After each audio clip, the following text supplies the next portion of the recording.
Magandang araw. Ang paksang ating tatalakayin ay tungkol sa mga tungkulin ng wika.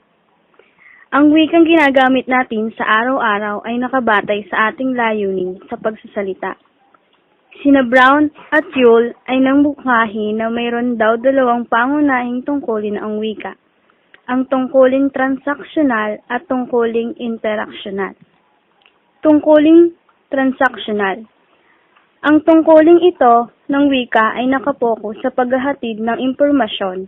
Ito ay pokus sa mensahe. Ang pagbibigay ng isang lecture tungkol sa pamumuhay na maligaya o paglalarawan ng isang tao upang makilala ito. Ang pagkikwento o di kay paghahambing ng kabutihan at kahinaan ng isang produkto. Ang lahat ng ito'y paraan ng paghahatid ng impormasyon. Tungkuling interaksyonal. Sa ganitong layunin ng pagsasalita, ang pinahahalagahan ay ang tagapakinig bilang taong kausap sa halip na pagpapalitan ng impormasyon. Layunin ng ganitong pagsasalita ang pagpapanatili ng magandang pakikipag-ugnayan, social or social relationship. Ang isang usapan ay kinapapalooban din ng iba't ibang tungkuling pangkomunikasyon. Tungkuling personal. Ginagamitan ng wika upang ipahayag ang personal na kaisipan at damdamin. Nagpapahayag ang tao upang mailahad ang kanyang iniisip at nadarama tulad ng pagkatuwa o pagkalungkot, pagkainis, pagkagalit, at iba pa. Tungkuling interpersonal. Nag-uusap ang dalawang tao upang mapanatili ang mahusay na relasyon sa kapwa.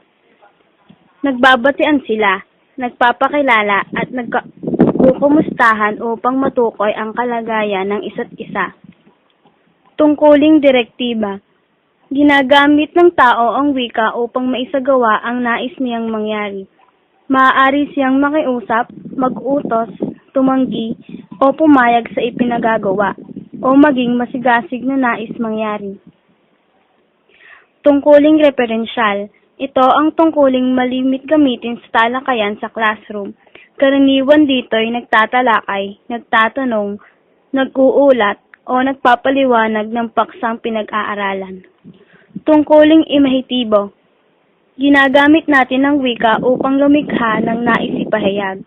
Maaari tayong magkwento, tumula, lumikha ng palaisipan, bugtong, o kasabihan.